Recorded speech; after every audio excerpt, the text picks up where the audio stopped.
3 miles below this formation of American flying fortresses, there lies Marienburg in East Prussia. Up to this moment, one of the most important cogs in Germany's war machine. The specific target on which this lead bombardier is lining up his bomb sight is the Focke-Wulf 190 plant. Up to this instant, this aircraft factory has been accounting for almost 50% of Germany's total FW-190 fighter assembly.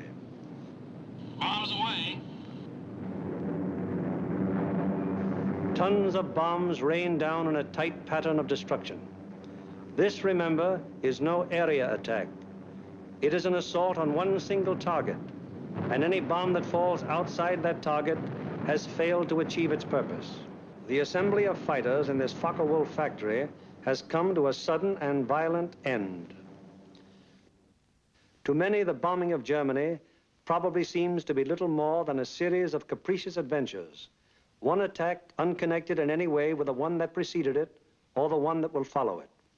It is easy for the average citizen to envision the positions of ground armies because of maps like these, which make the positions of the contesting forces quite clear. It is harder to express so graphically the progress of a bombing program. Yet there is a real line in this battle of Germany, not a geographical front, but an industrial one. In the British Isles, there are the Allied air forces. On the European continent, we have Regensburg, Marienburg, Bremen, Oschersleben, Warnemünde, and Kassel. These are the major German fighter assembly plants, and as such are actually the center of Germany's industrial defense line. However, these are only the places where the aircraft is assembled into the finished fighting machine. Component parts for German fighters are made at Anklam. Here's a real line in this battle of Germany, not a geographical front, but an industrial one.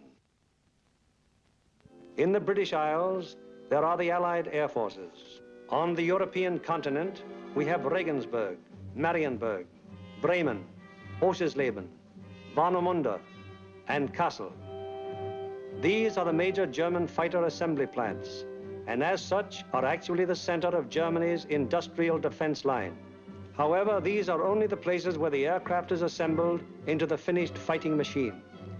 Component parts for German fighters are made at Anklam, the Weser Flugzeugbau Works at Bremen, the Great Hedderheim Propeller Works near Frankfurt, the Aircraft Tire Factory at Hanover, the CAM ball bearing plant at Paris, and the ball bearing factories at Schweinfurt.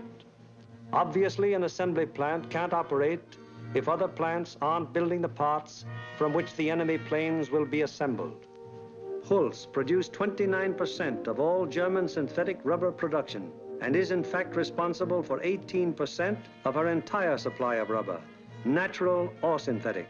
At Bochum, there's a great steel plant producing high-grade aviation steel. Herøya, up in Norway, is a great producer of aluminum and magnesium, metals which figure importantly in aircraft production. At Ham, there are great railroad marshalling yards, having a capacity of 10,000 freight cars a day. Much of the tonnage handled here is closely connected with the manufacture, assembly, maintenance, and repair of enemy aircraft. And so it is all over Germany and occupied Europe. Everywhere there are plants and installations that contribute directly or indirectly to the making of German aircraft. Industrial bastions which must first be ripped apart before the enemy's armies can be destroyed. The smashing blows by the Allied air forces at Hulst, Herøya, Regensburg, Schweinfurt, Hanover, and Frankfurt have had the result of piercing the German industrial line to the extent of 37.5% of estimated single-engine fighter production in September of 1943. If this rate of drop continues, there can be only one result: the eventual disappearance of the Luftwaffe as a defensive force. But these attacks have had other far-reaching effects. For instance, in January of 1943, just when the 8th Bomber Command had started daylight attacks against Germany proper, 42% of the German fighter strength was concentrated in Western Europe, 33% of it in Russia, and 25% in the Mediterranean area. After 10 months of American bombers appearing by day over Germany, the figures line up more like this. On the Russian front, 19%. In the Mediterranean area, 12%. And in Western Europe, 69%. Germany thought it was urgent enough to withdraw fighters from two important theaters, all in a vain attempt to save their crumbling industry from the grim, destructive blows of the British-American bomber offensive. That is why the Battle of Germany is being fought. Now we come to the problem, how are the targets selected?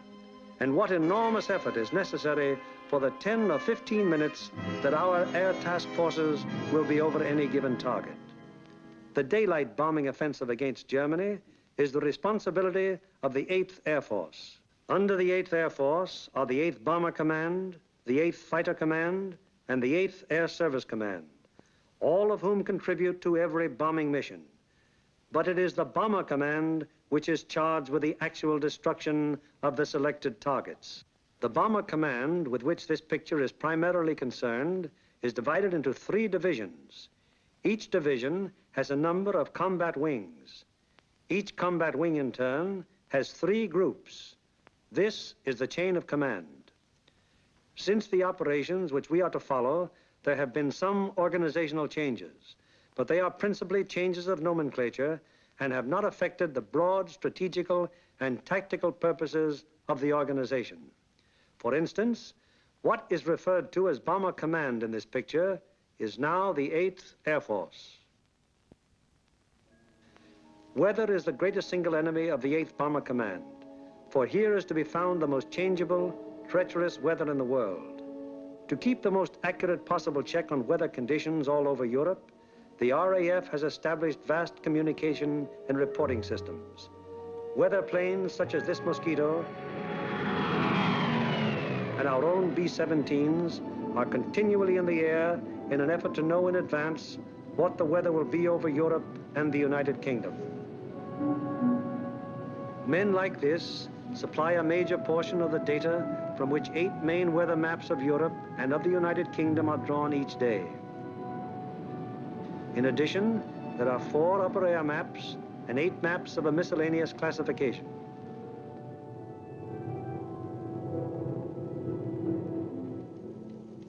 In this room, all weather information is collected, coordinated by the RAF, and sent out by teletype to every responsible command.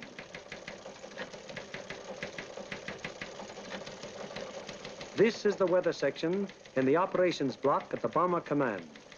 Here, the information gleaned from the weather stations is put together and correlated into weather maps.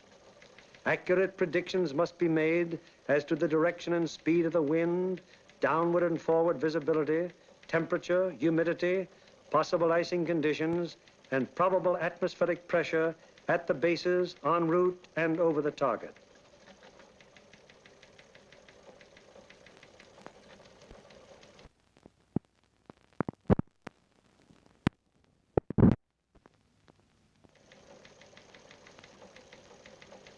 Upon the findings made in this room will depend whether or not there will be an American bombing of a German target tomorrow. This is the operations room of the Bomber Command. Here is where the wheels are put in motion for any American bombing attack. Right now, the officers you see are waiting for the commanding general's morning conference. They are the A3, or operations officer, the operational intelligence officer, a weather officer, and other members of the staff.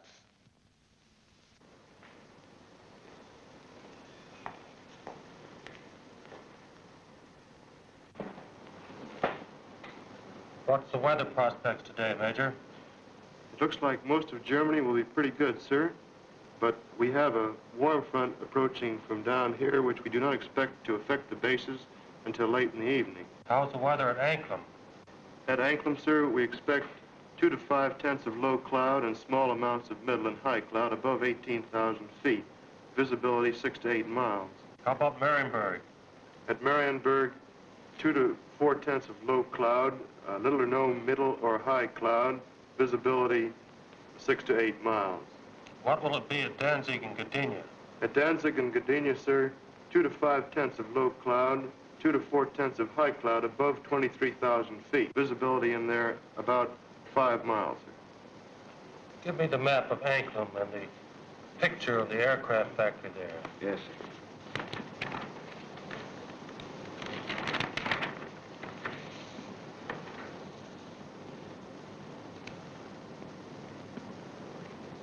All right, Marienburg, the Focke-Wulf factory. Yes, sir.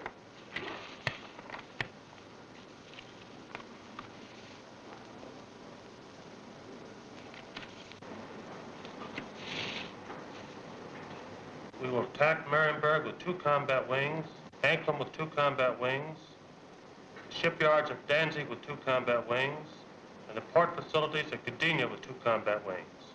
That will require a maximum effort.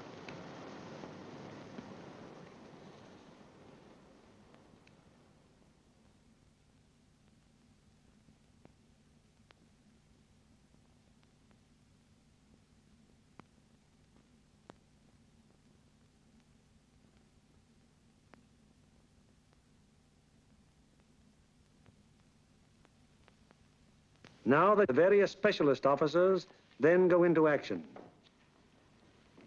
This is the operational intelligence section. Here are target files containing complete information as to the type, construction, and vulnerability of the targets. This data is gathered both from photo interpretation of aerial pictures and from confidential ground sources. On the basis of this information, the aiming point for the attack will be selected. The aiming point is a building or installation in the approximate center of the target. Here, operational research experts are minutely studying the architectural and construction details of the targets. It will be their duty to recommend, on the basis of studies previously made, the types of bombs and the proper fusing to accomplish the greatest possible destruction of the objective. These studies of the Arado factory at Anklam are immensely important, since the nose and tail fuses of the bomb can be adjusted to give varying degrees of delay between the time of initial impact and the explosion. For example, an improperly fused bomb would react something like this. Result, very superficial damage that may hardly even cause delay in production. On the other hand, here's what happens when a properly fused bomb strikes the same factory. 2 bombs of exactly identical weight and explosive power have totally different effects because one was fused properly and the other was not.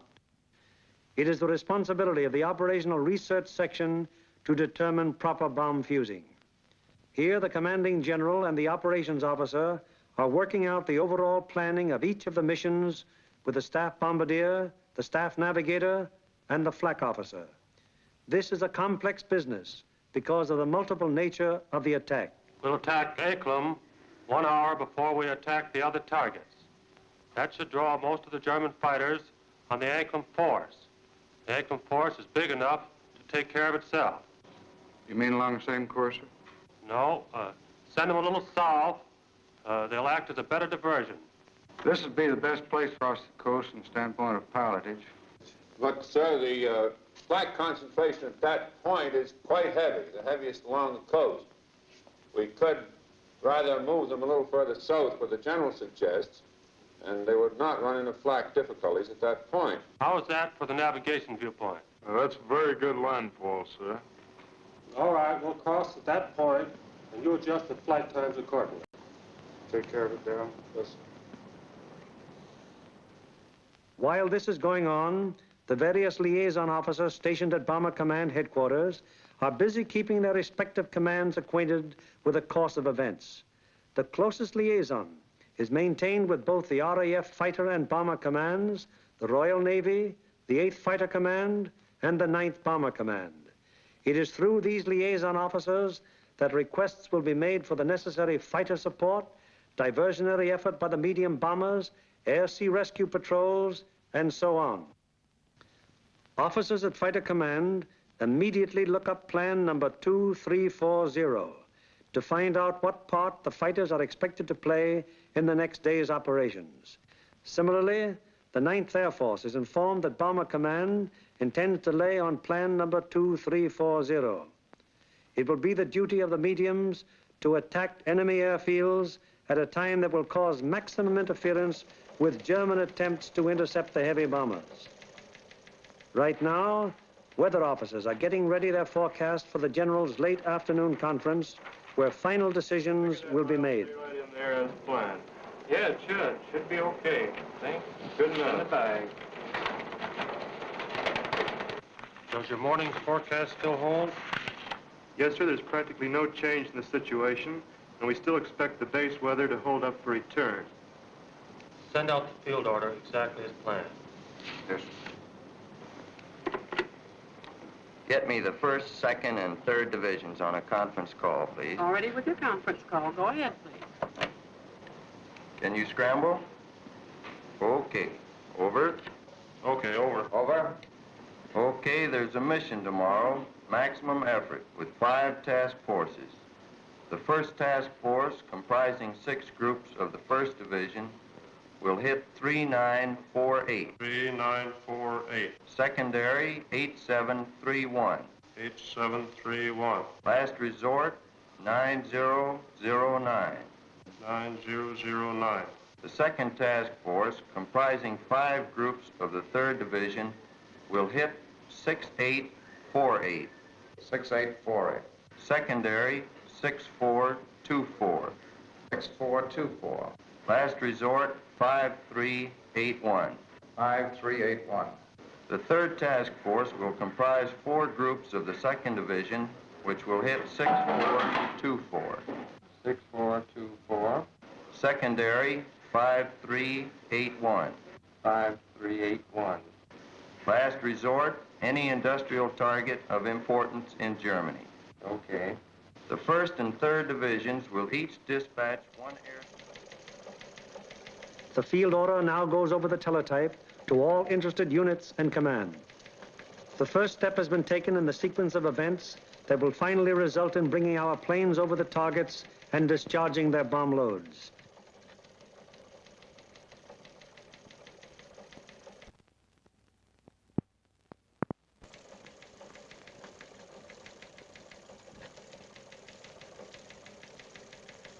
Command has conceived the mission and laid out general plans and routes.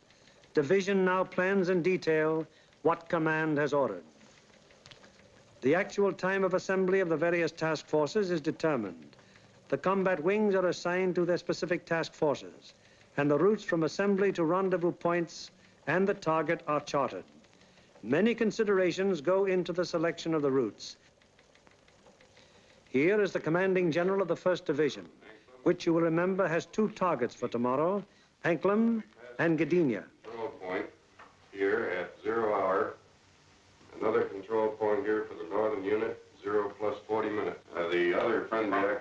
From that timing, where will that put our northern force at the time that our southern force hits CIP? The northern force should be about the east coast of Denmark at that time, sir. It looks like we're going to catch all the fighters on the southern force, aren't we? Looks very much that way, sir.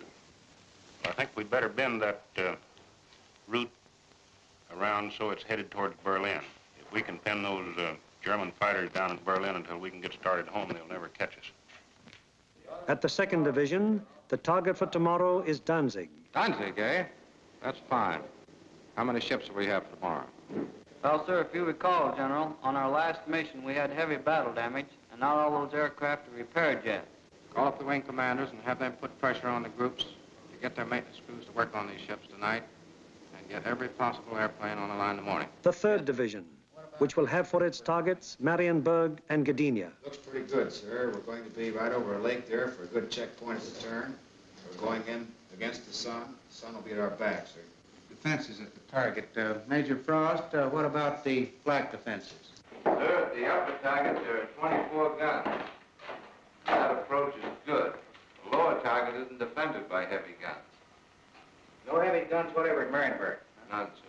The division's operations officer bases his precise plans on aircraft and crews available at the various groups. He then calls the combat wings to give them advance information before the field order actually arrives. Operator, give me combat wings for conference, please. Okay. Scramble. Over. Okay. Over. Over. For tomorrow, 1st Bomb Division will be called on for 2 task forces. 1st task force will be made up of 2 combat wings On targets 3948. 3948. 8731. 8731. Last resort 9009. 9009. Lead group in this task force. Okay, ready to scramble? Over. Okay. Over. There'll be a mission tomorrow, and I want 2 groups from each combat wing. The target will be primary 6424. 6424. Secondary 5381. 5381. The last resort will be any industrial target of importance in Germany. Okay.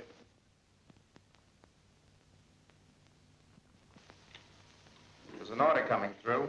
The 3rd Division will furnish 8 groups. 1st and 2nd wings, comprising the 2nd Task Force, will hit 6848. 6848. Secondary, 6424. 6424. Last resort, 5381. 5381. Last resort. Bomb load. 500-pound GPs, fused, 1/10 nose, 1/100 tail. 1/10 and 1/100. 1/100 tail. This is operations of the combat wing, a purely tactical unit having absolutely no administrative functions whatsoever. How do you intend to make it? Sir, we'll assemble over Molesworth. Problems of takeoff and assembly are the particular specialized function of this organization. It is the primary business of the combat wing to get the airplanes of its group into the air at the proper times and to get them assembled once in the air. Field order requires that we provide the 2nd Combat Wing and the 2nd Air Task Force.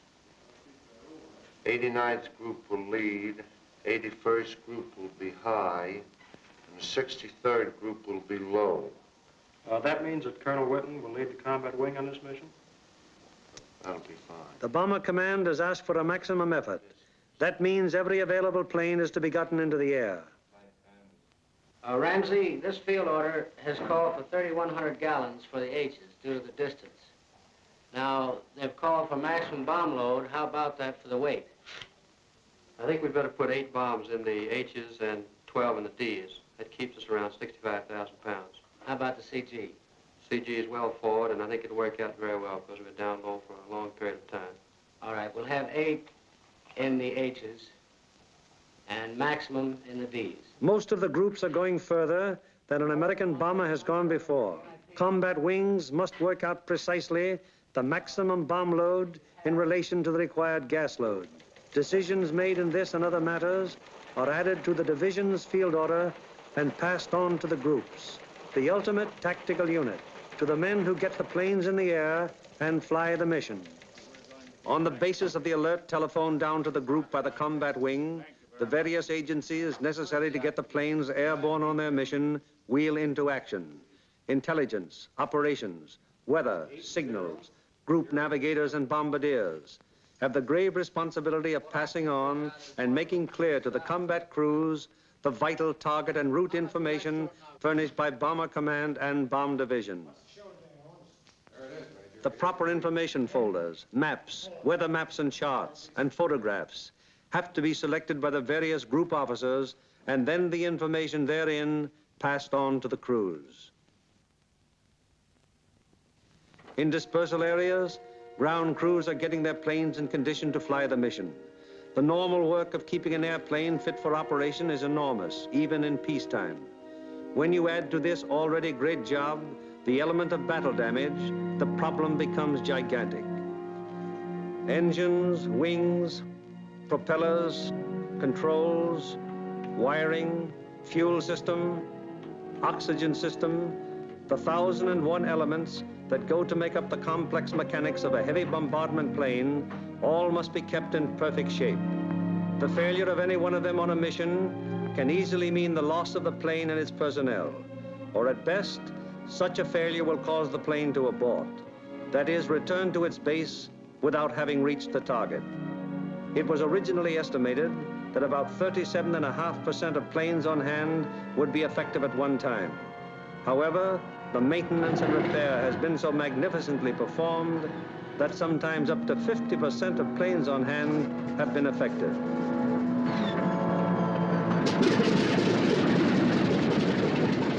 Ordnance is already at work, getting the bombs in their racks and loading ammunition onto the plane. These are 100-pound incendiaries.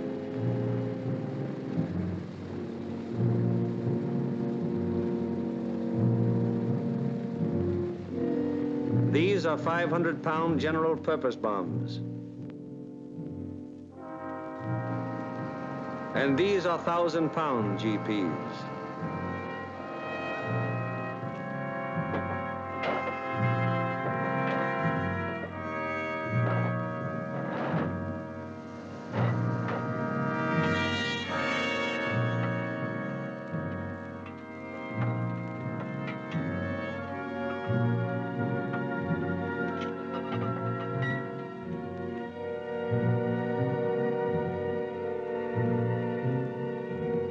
The bombs have to be placed in their racks very carefully. One bomb sticking in its rack through careless placement might make a whole mission useless so far as that individual plane goes.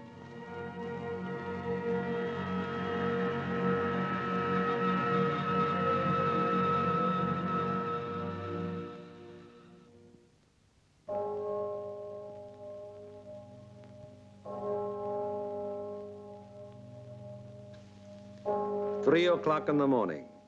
All over England at this exact moment, American air crews are being roused from their sleep. Okay, fellas, roll out. We have a mission this morning. Breakfast in half an hour. Captain Kirk, Captain Thompson, Lieutenant Bushka, Ackerson, Alloway, and Hawker scheduled to fly. Let's snap it up. 3 o'clock. This is a hell of a time to get a man out of bed. You said it, Doc.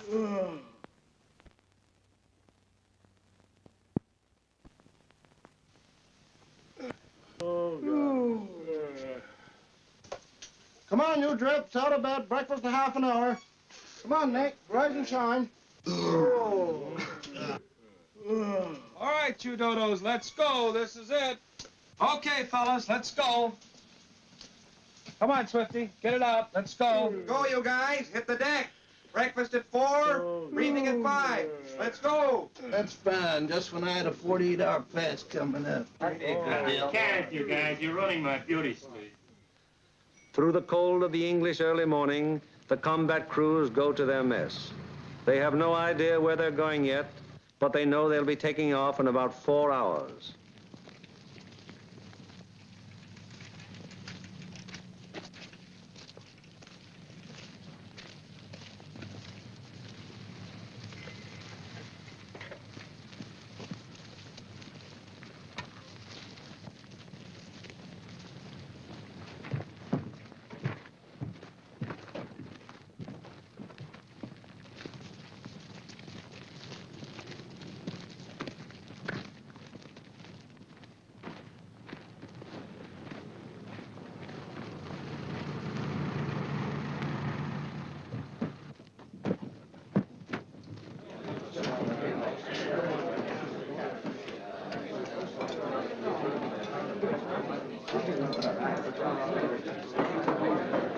Well, boys, I wonder where we'll be today.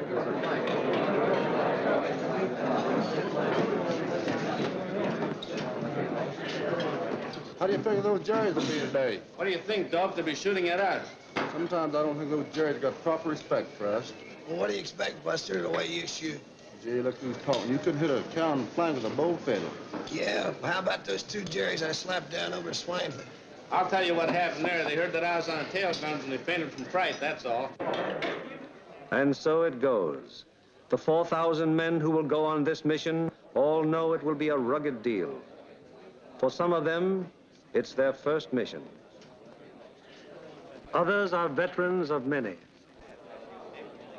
Happy to get through. Now, at all the groups in the bomber command, the air crews are assembling in the briefing rooms to learn the target for today.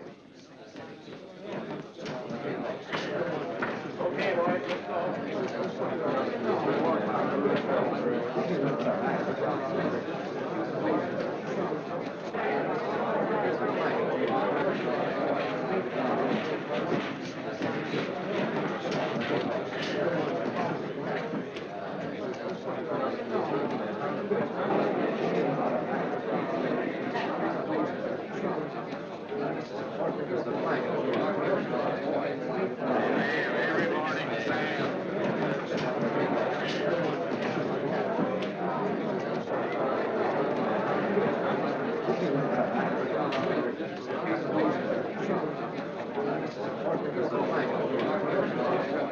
This is the briefing room of the 303rd Group. Here in a few minutes, the nature, locale, and route of today's mission will be made known to the men who fly it.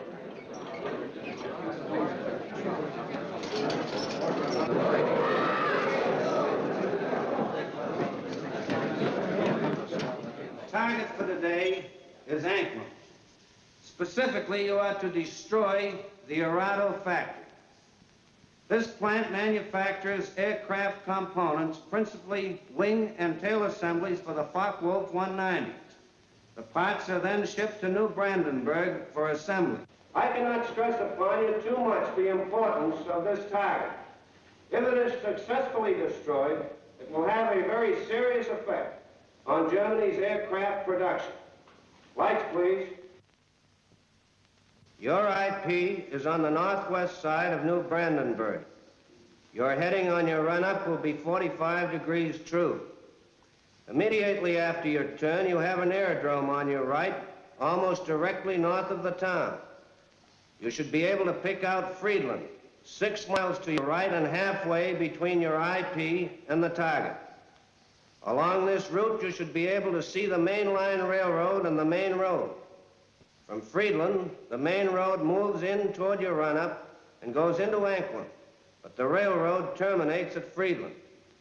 Shortly after passing Friedland, you will see a peculiarly formed wooded area On the right of your course. From here, pick out the aerodrome slightly southwest of the city and the intersection of the main railroad and the Peene River just outside of the town to the north. Night target map.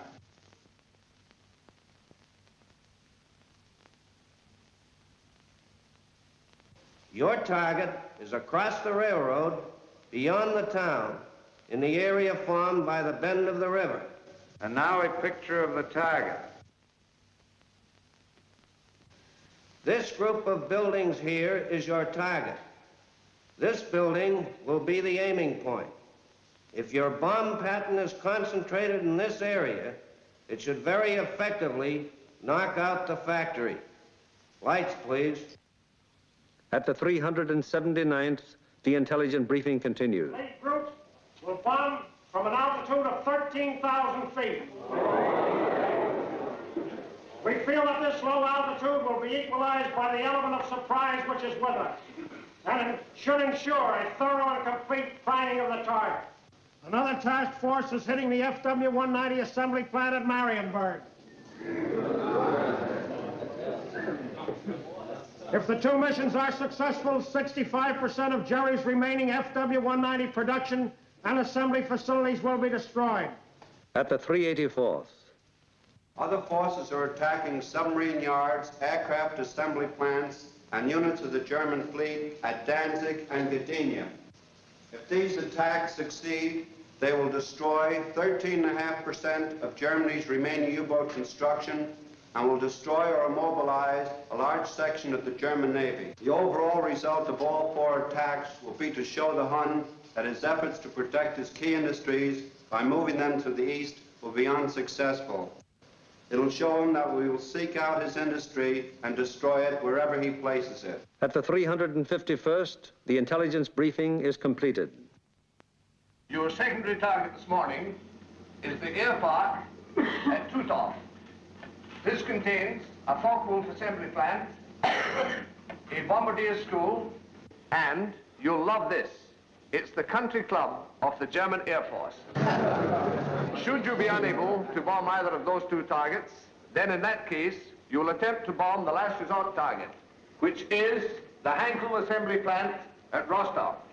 This is the only complete Hankel unit in North Germany.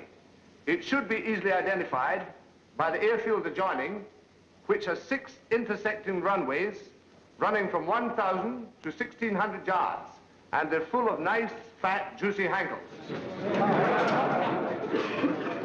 A weather officer briefs the crews of the 305th Group going to Gdynia. The synoptic situation today is this. We have a high-pressure system centered over northwest Europe, up here near Finland, extending southwestward down across the British Isles, causing an influx of south and southwesterly air going up in this direction. cloudy, little or no cloud in the area up there and toward your target. There are no fronts to affect your route today except a frontal system off to the west, which will cause an increase of medium and high clouds as you come back across the North Sea. Lights, please.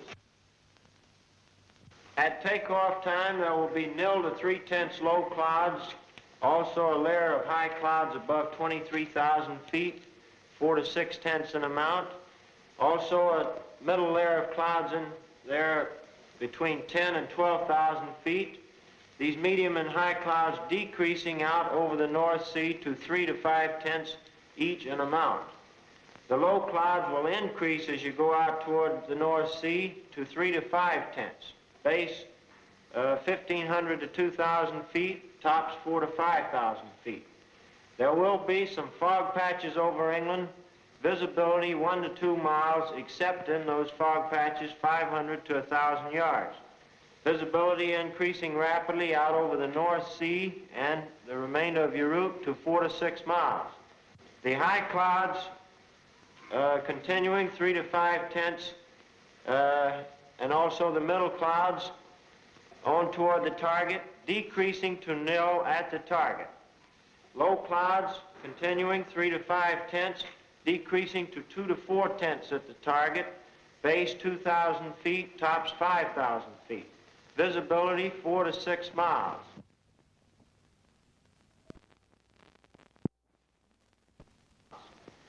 The temperature at bombing altitude, minus 26 degrees centigrade. The freezing level on your route out, 12,000 feet over the North Sea with light rime in the middle clouds. As you return back to base, that freezing level will lower to about 7,000 feet, continuing light rime in your middle clouds. Now, on the return route, weather will be very similar to your route out, except your clouds increasing in amount as you proceed back across the North Sea. Base on return, visibility 4 to 6 miles. A flak officer briefs the 389th Group of the 2nd Division going to Danzig. Gentlemen, this morning, because we are going to cross the Danish coast at such a relatively low altitude, we've planned the route so as to avoid as much flak as possible. At any rate, any flak that you do encounter will be merely a deterrent in nature. However, you can expect heavy flak batteries at a place where we make landfall here at Namindegab, about a mile south of Kursk. Also, there are known to be other heavy batteries 8 miles south of Kursk, there on the coast at Hem. Other batteries are known to be located here at Korsor, 20 miles south of Kursk, on the island of Skellum. From then on to the target, you will have very little flak. Now, while you're crossing the coast and when you're over aerodromes and cities in Denmark, you are advised to take evasive action. Now then, when you get to the target itself, your anti-aircraft fire from the ground will be known to be supported by fire from naval units. Now, for those of you who have never been fired on by a naval unit, I want to add that naval units can put up a hell of an intense barrage, and you want to look out for it. An operations officer briefs the crews of the 94th Group of the 3rd Division. This group is leading a formation to Mariensburg today. The 880th will be high group and the 764th will be low group. Bomb load of each ship will be 3 1,000-pounders, use 1/10 nose and 1/100th tail. Get that, bombardiers. You'll also carry 5 M47A incendiaries. You'll have full Tokyos, 1,000 gallons extra. Takeoff will be normal, assembly 1,000 feet over the field. After takeoff and assembly, proceed up this line to this point. This will be your combat wing assembly line. You'll leave the coast at this point here, that's Splasher 15.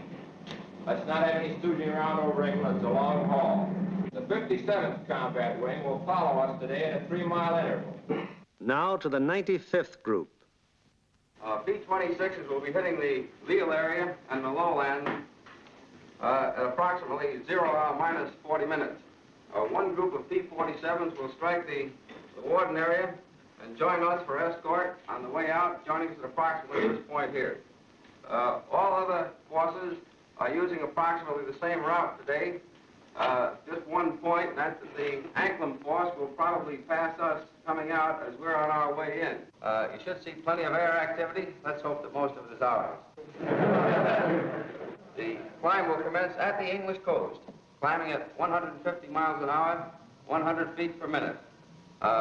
We should reach bombing altitude approximately at the Danish coast, and under no circumstances should the Danish coast be crossed at less than 12,000 feet. We will drain Tokyos as soon as possible. We should have plenty of gas. We figure approximately 400 gallons overload. At the 100th, the operations briefing is completed. Fly loose formation today with groups echelon to the right until a point 75 miles from the enemy coast, where normal combat wing formation will be assumed. For visibility, everybody use Aldous lamp. The Royal Navy will be out patrolling with sea routes, so any crews that have to ditch will probably be rescued very quickly. The Commanding General of Bomber Command asked us to put out a special effort today, so let's give it to him. The commanding officer of the group invariably has a few words to say. Men, the going's going to be rough. You're going to have to bow your necks in there and stay in there and pitch every minute. Now, gentlemen, this is the type of target you don't want to have to go back after the second time.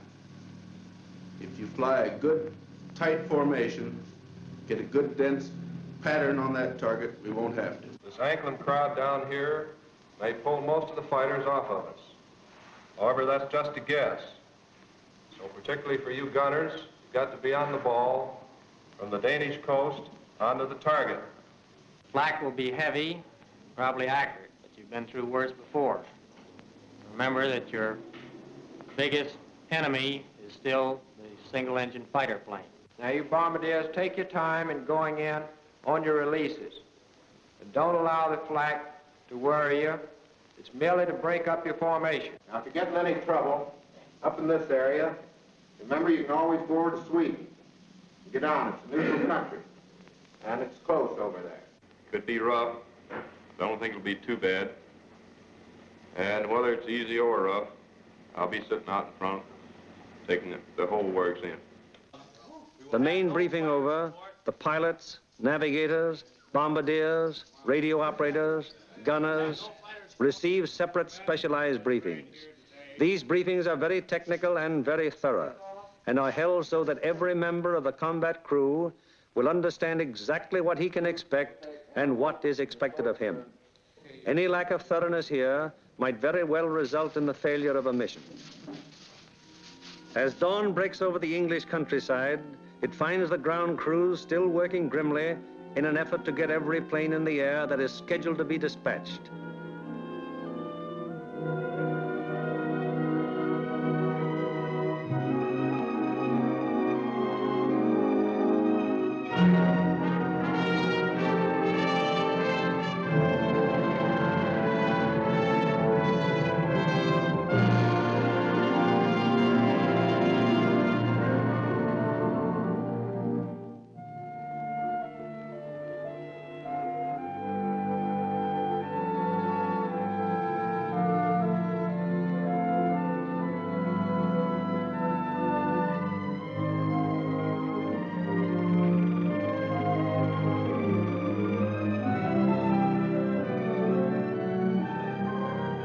These men take as fierce a pride in their planes as do the air crews.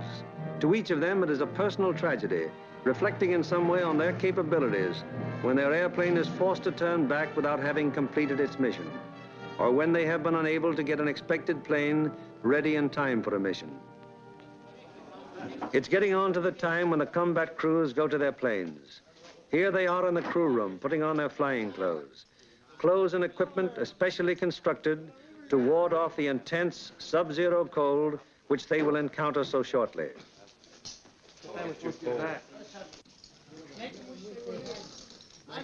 All aircrew members receive escape kits containing equipment that will help them get back to safety if they are forced down in Germany or in occupied territory. The pilots, co-pilots, navigators and bombardiers are also issued battle folders containing the maps which will be of such vital importance to them in the prosecution of the mission.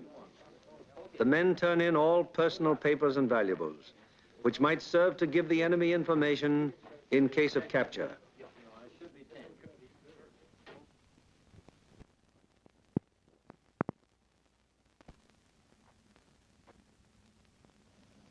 Some of the crew members turn to their chaplain, whose ministrations are always available to the men of the bomber bases. Most of all, because they have come to be, oh my God, for all the concern of all my love. I firmly resolve with the help of thy gracious assistance, confess my sins, do penance, amend my life, amen. Misericorde bestone potens Deus et misericordias Christus perduca vosa vitam aeternam. Amen. Indulgentiam absolutionem mission peccatum restrum.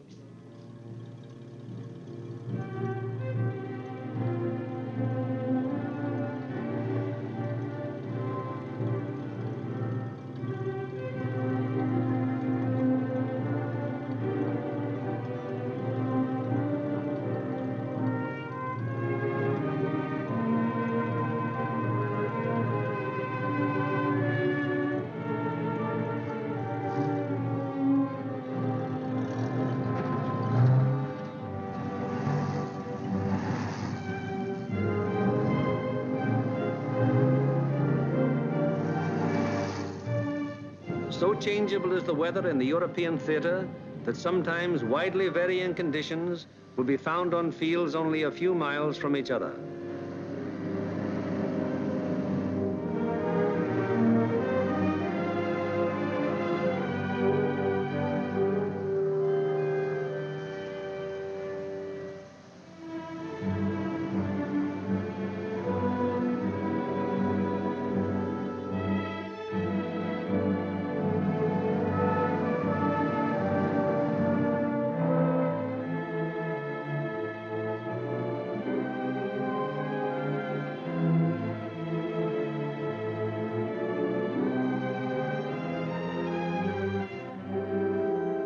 And now the last briefing of all, the final intimate conference around each airplane as the pilots recheck the details of the mission with their crews.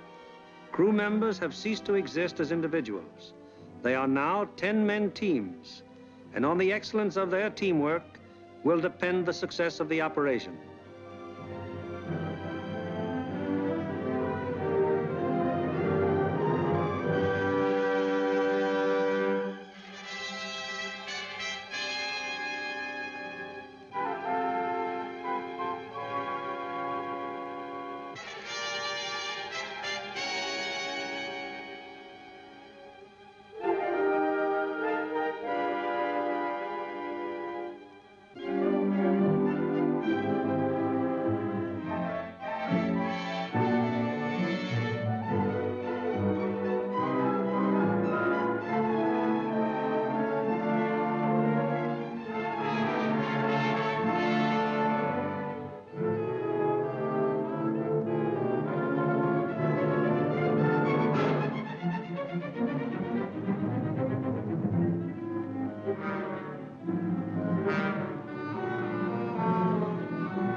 Perimeters of 20-odd fields of the 8th Air Force, more than 400 forts and liberators, with their 4,000 crew members, taxi for the takeoff.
lead plane of each squadron, upon becoming airborne, proceeds for about 90 seconds.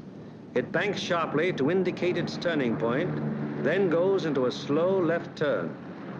Each successive plane in the element turns as soon as the pilot sees the plane in front of him turn. The element of 3 planes levels off at 1,000 feet and returns parallel to the takeoff runway at a distance of about 2 miles. Here the elements start to assemble into squadrons of 6. Continuing to circle the field, the squadrons then go to 2,000 feet, where the group assembly takes place. This accomplished, the group now moves on to the combat wing assembly point. Here is how the group stacks up from the side. The group has a depth of 850 feet. This is how the group looks from above. In the lead squadron, the second element is flown with the nose of the leader slightly behind and to the right of the right wing aircraft, first element. The lead plane of the high squadron flies even with the lead plane, second element, lead squadron. The second element of the high squadron flies with the leader's nose just behind and to the left of the left wing aircraft, first element. Here is the group as an enemy fighter pilot sees it, from head on. The first element of the lead squadron is stacked high left and low right. The first element of the low squadron is stacked high right and low left. Likewise, the first element of the high squadron is stacked high right and low left. All second elements are flown low. The second element of the lead squadron is stacked high left and low right. The second elements of the high and low squadrons are stacked high right and low left. Experience has shown that this arrangement of the group brings to bear on attacking fighters the greatest possible amount of firepower by utilizing to fullest advantage the field of fire of each gun in the formation. Again, it is proved to be the most maneuverable formation from which to execute the primary and all-important purpose of the mission, the dropping of the bomb loads on a precise target. Obviously, it would be desirable to stack as many bombing planes as possible in one defensive formation. However, it has been found that the largest practical defensive formation is the combat wing of 3 groups. Any formation of aircraft larger than this becomes unwieldy. This force has a depth of 3,000 feet.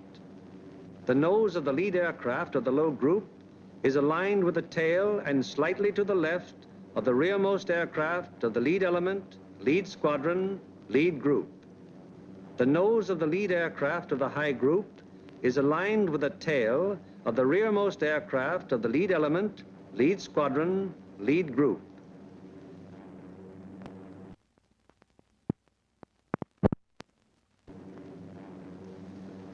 The combat wing having been assembled, they now move on to make rendezvous with the rest of the task force.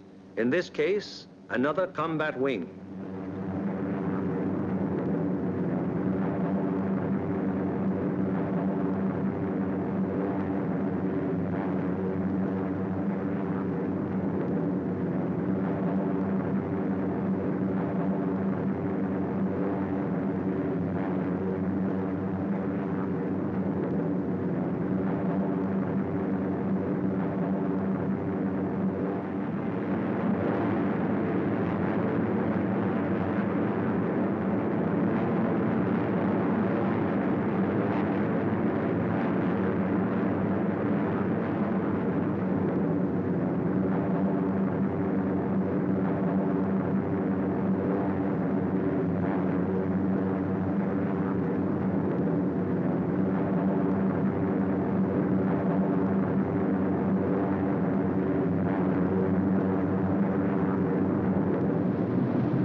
This plane from the force which is to attack Anklam is now approaching the Danish coast, and the formation is subject to enemy attack at any moment.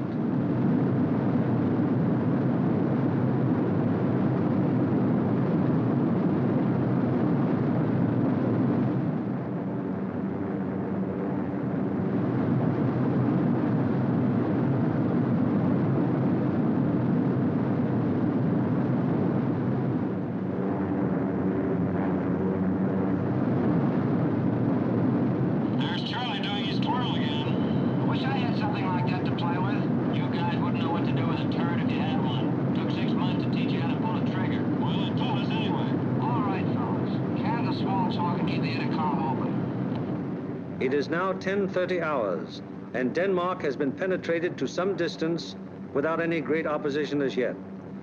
So far, there has been only some light and inaccurate flak at the coastline. Some flank guns have opened up on us.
From 10:30 on, the Anklam formation has to contend with constant German fighter attack from all levels and all clock positions.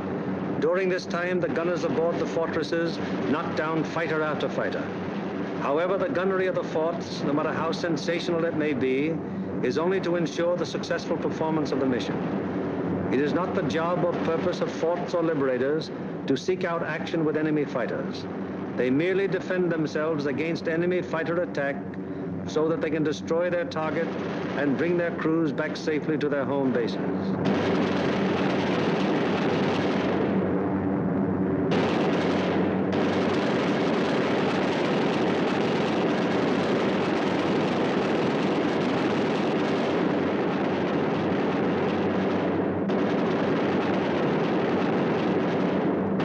An anxious moment comes now for the lead navigator and bombardier.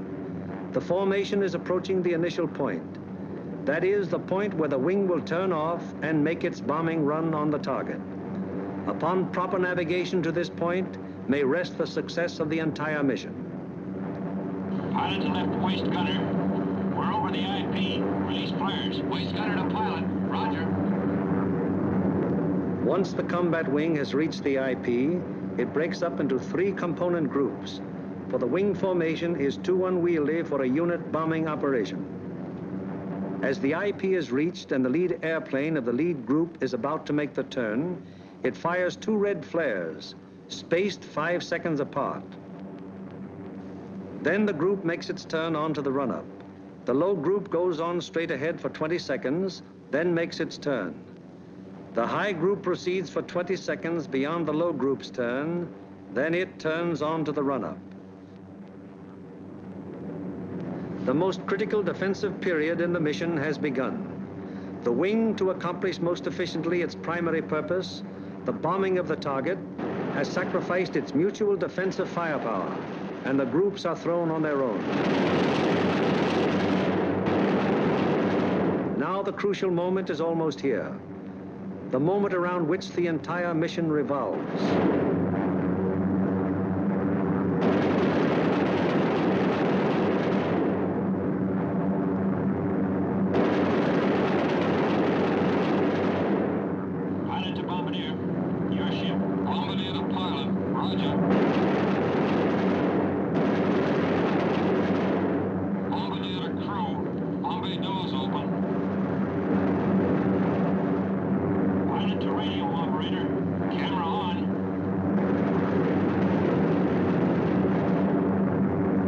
Bomb bay doors open, the group is committed to its attack. No evasive action may be taken until the bombs are away. And at this time, the formation is most vulnerable to attack, both from flak and enemy fighters.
Burg, an hour later, the second task force comes over the target.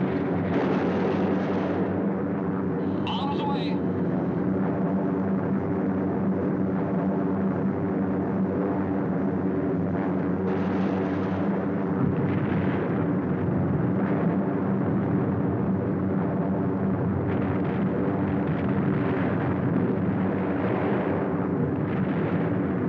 The third task force comes over its target at Danzig. Bombs away.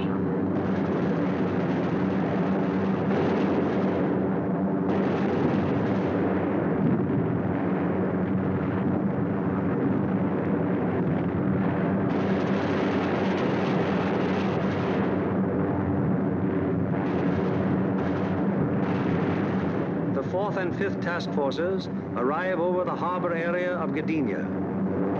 Bombs away.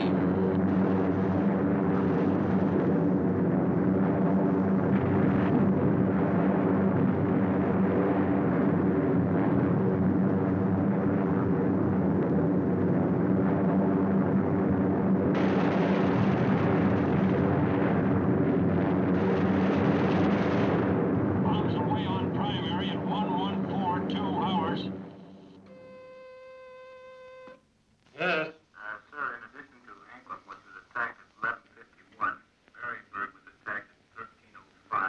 It is standard procedure for the group leader to inform Bomber Command the moment the target has been attacked. Bomber Command, in turn, promptly informs the commanding general of the 8th Air Force. General Laker, I have the additional information. I reported to you that Anklam was attacked. Well, all primaries were attacked. We received strike messages on all primaries. Danzig at 1307, Marienburg at 1305, and Gdynia at 1311. Yes? Yes, sir, I'll advise you as soon as they land. After getting bombs away and closing the bomb bay doors, the groups can now defend themselves again, at least to the extent of evasive action against the flak and fighter attack.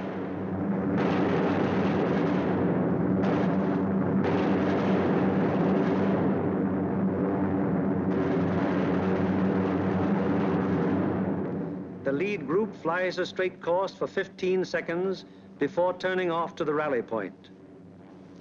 The lead group then proceeds to the rally point at an indicated airspeed of 155 miles per hour, making S-turns meanwhile to permit the trailing groups to catch up.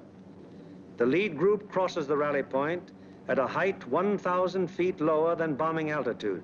The succeeding groups will close with the lead group as quickly as possible to regain the defensive combat wing formation. The following groups need not necessarily pass exactly over the rally point in regaining wing formation. In the meanwhile, the Marauders take off to fulfill their part in the day's operation.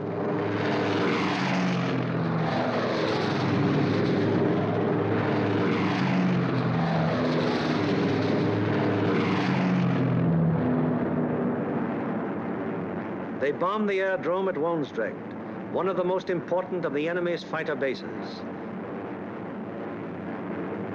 This blow by the medium bombers is timed so as to provide the maximum interference with the enemy's capacity to intercept our withdrawing heavy bombers. Last off are the fighters. Their great speed will enable them to reach the Leeuwarden district in a short time, sweep the area clear of enemy fighters, then give the heavy bombers withdrawal support from the enemy coast home. At the fields, it's getting on towards the most nervous of all times, the estimated time of return. Everyone who stays behind sweats out this period at the end of each mission. Here at the control tower, at the dispersal areas, at the Red Cross, at the Officers' Club, everywhere on the field, the one thing paramount in everyone's mind is that the group is due back.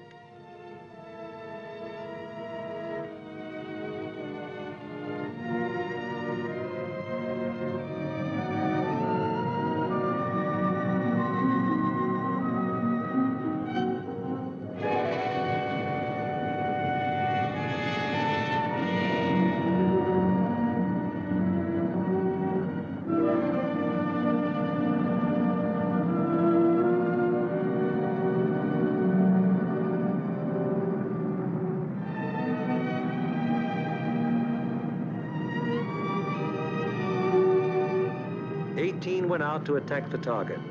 How many have returned? 1, 2, 3, 4, 5, 15, 16.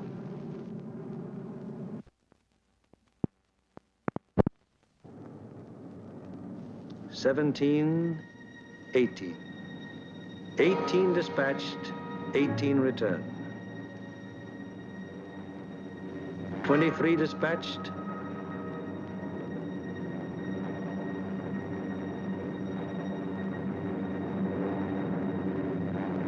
23 returned. However, there are other groups which weren't so fortunate. 18 dispatched, 17 returned. 20 dispatched, 19 returned.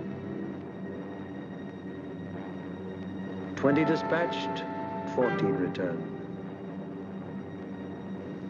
19 dispatched, 18 returned. 20 dispatched, 10 returned. 18 dispatched, 8 return.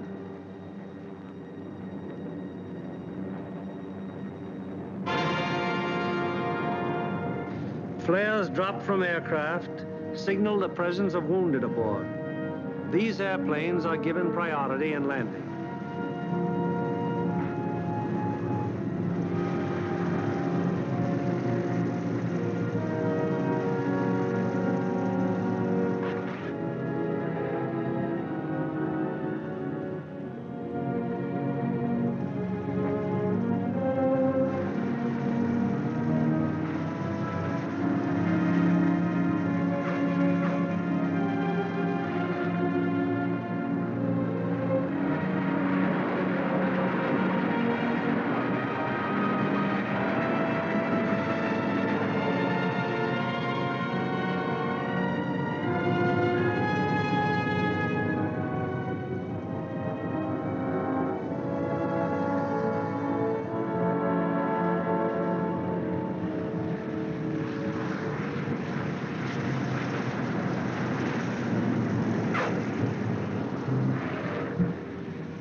The airmen are home, but their job isn't over yet.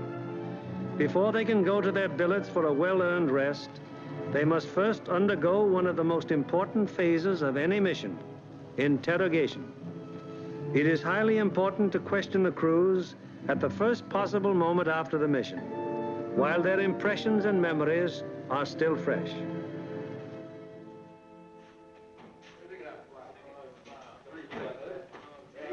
Crews who have anything of immediate importance to report go at once to the hot newsroom. Hello, boys. How are they? Well, kind of long, but not too rough. Best bombing job we've ever done. Good, good. Somebody in trouble? Yeah, we saw a 1B-17 go down there just before we made landfall. Where was that? Well, that was at 5240 north. 5240, yes. 1 degree, 50 minutes east. 0150 east. Yes, and what time was it? That was at 1524. And was that a G-fix? That was a G-fix, yes. And we had the radio operator get on the MFDF section. He sent in the coordinates of the fix. Good. And I had my radio operator turn on his IFF to emergency when we saw it go down. Okay. And what happened? Well, the ship went down, apparently under control, and saw it hit the water. Yes, I was looking through the glasses, and I saw 2 dinghies come out, and 10 men, apparently all okay, Major. Good. And what altitude were you?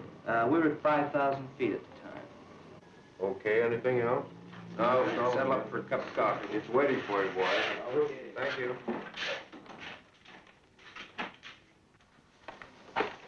Third Division, please. We are, Smitty. I got a B-17 crew down the dinghy. Thanks, Bill.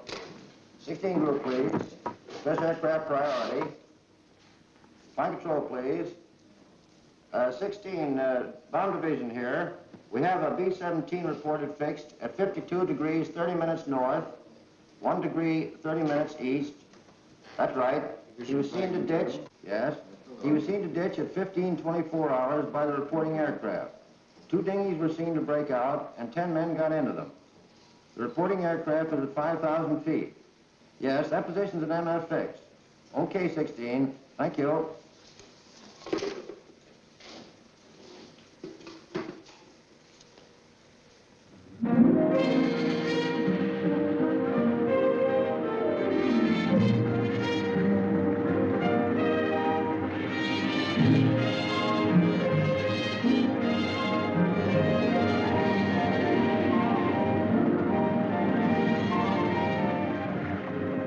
In one way or another, scores of our crews are saved by air-sea rescue from the English Channel and the North Sea and returned to combat service.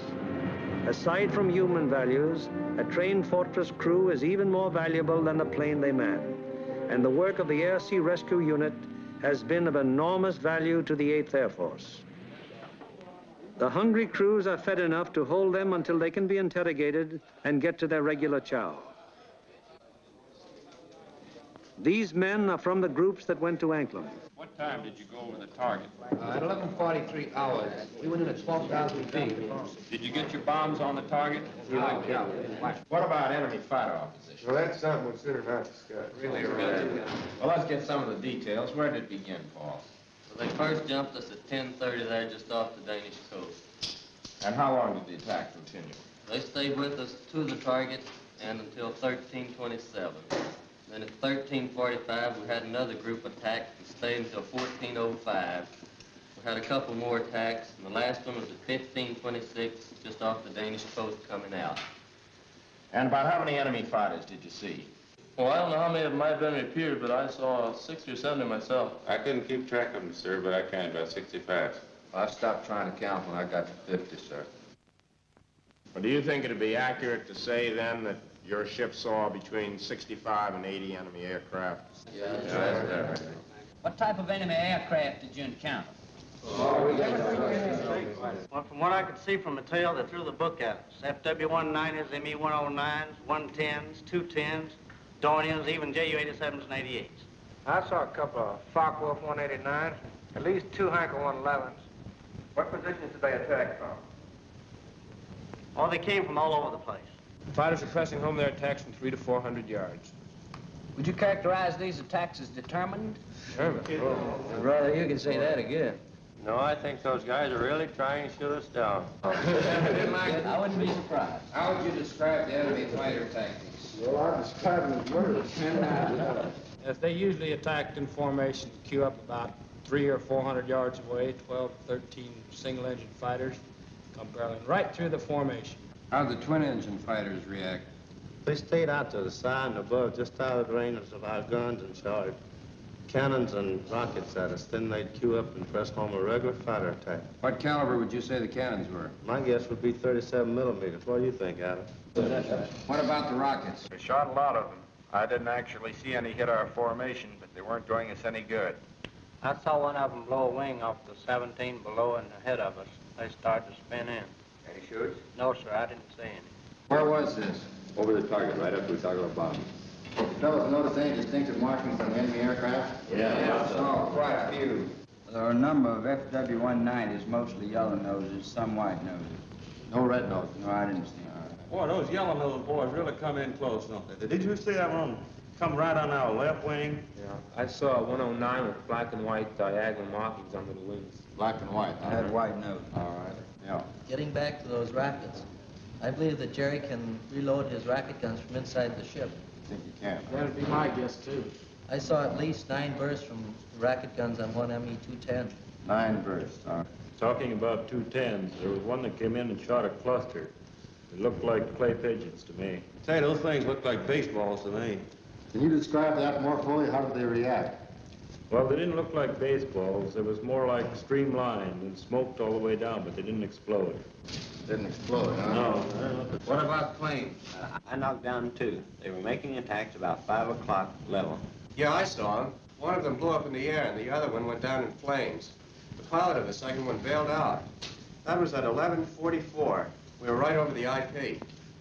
Were any other guns firing at these planes? No, sir. These were my babies. Any more? Yes, sir. I got one destroyed and one probable.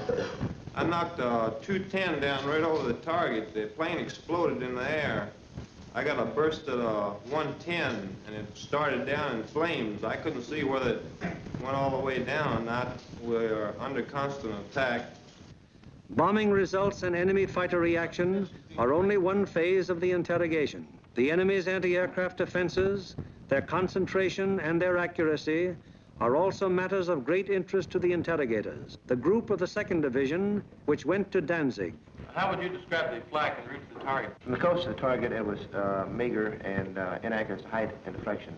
Over the target, it was still meager, but pretty accurate as to height and deflection. Is that how the rest of you fellows would describe it? What about on the way back? Well, it was meager and inaccurate, except now when we crossed the coast. They threw the box barrage that was pretty accurate as to height. In fact, it was good at the altitude, but the deflection was a little off. The first burst hit about 100 yards ahead of the lead plane, and we felt the concussion of it, right? We got a couple of flak holes in fuselage right around my gun position. Any other battle damage? A couple of flak holes in the nose. First is 303 in the number 4 engine. Got an oil line. What was your altitude when this box barrage almost caught you? 21,500 feet.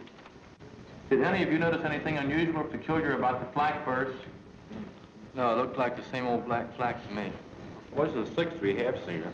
Also valuable to the interrogator is any intelligence that might be picked up by the crews en route to or from the target. Such observations may be completely incidental to the mission, but can prove to be of great value at another time when another target is being attacked.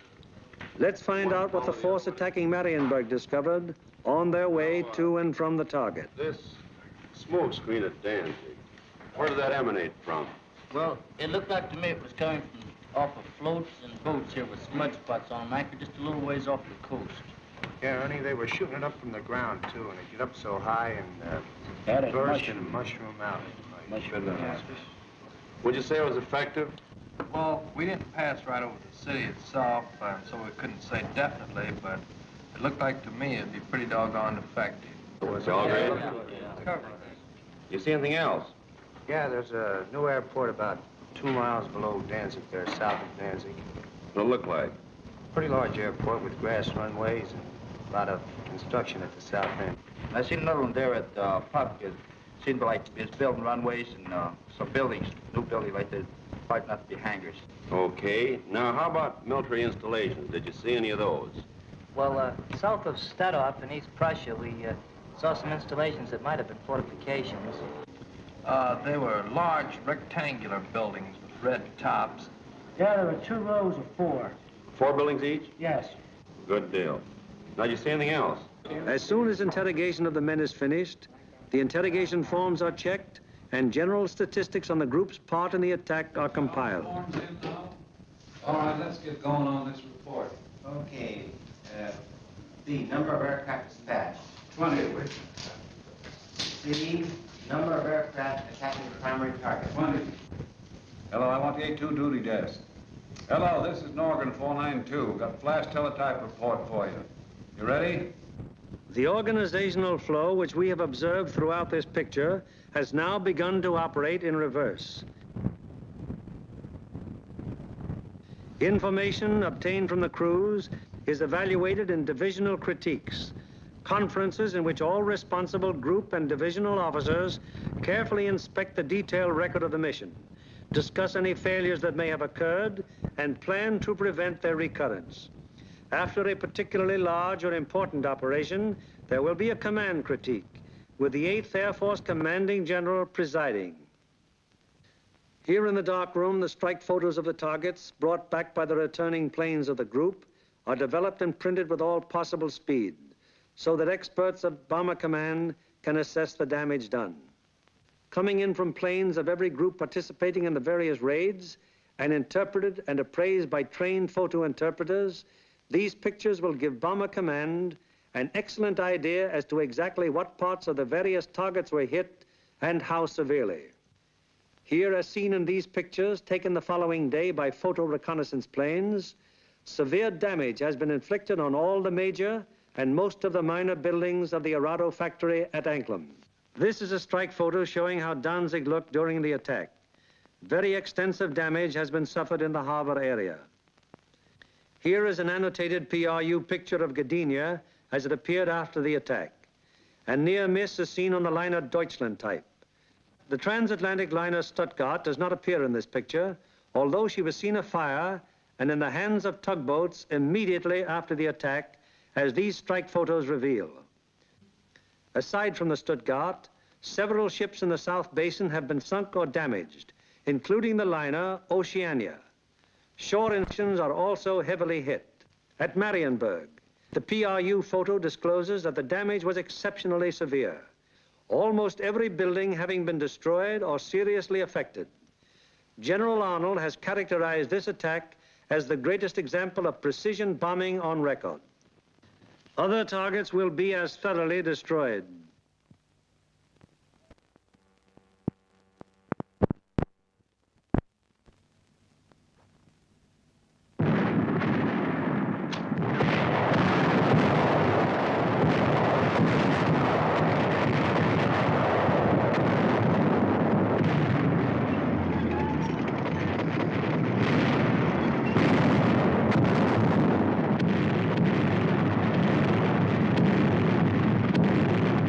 Today, while the invasion armies are pressing the Battle of Europe, the Battle of Germany continues.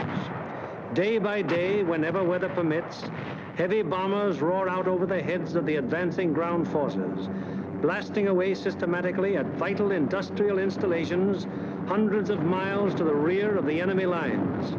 Now, in contrast to earlier days of strategic bombing, when forts and liberators fought their way alone, fleets of long-range fighters, Mustangs, Thunderbolts, Lightnings, convoy the big bombers all the way to their targets, targets which may be anywhere in German-occupied Europe. The flood of supplies, so necessary to the survival of an army or a nation, synthetic rubber, steel, food, fuel, textiles, this flood is gradually being reduced to a trickle. And finally, even this thin, inadequate stream will die away. Then the German armies in the field and the German workers on the home front will have no food for their stomachs, no clothing for their bodies, no metals for their machines, and no fuel with which to run them. Then the Battle of Germany will be won, and with it, the Battle of Europe.